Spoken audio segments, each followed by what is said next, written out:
This is how you grow sweet, heavy-yielding strawberries on a tiny balcony in 3 simple steps. And the #1 watering mistake that molds your berries before they ripen is at the end.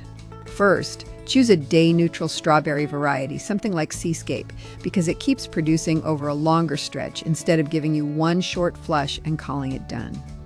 On a small balcony, that steady harvest matters. Second, use a container that gives the roots enough room.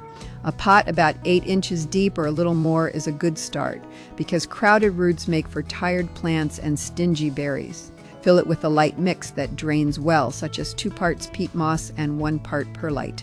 Strawberries like moisture, but they do not like sitting with wet feet. Third, set the crowns right at soil level, not buried too deep and not perched up high.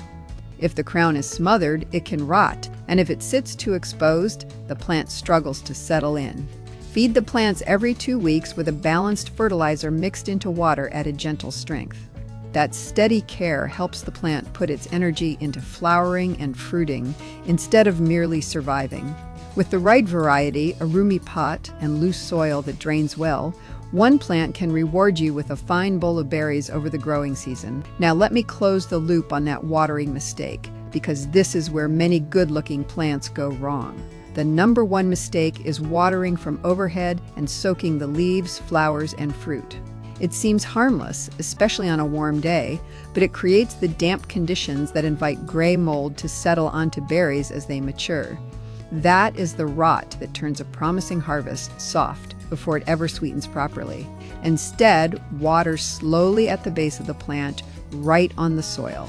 Keep the foliage and developing berries as dry as you can. Good airflow helps too, so give each plant a bit of breathing room and place your containers where they will get generous sunlight through the day. A sunny balcony helps the berries develop better color and sweeter flavor. Keep the container tidy, remove damaged fruit promptly, and do not let old leaves pile up around the crown. Those little habits make a real difference. If strawberries can grow beautifully in a small balcony container, this channel covers practical, trustworthy ways to help you grow more food and flowers in small spaces every week.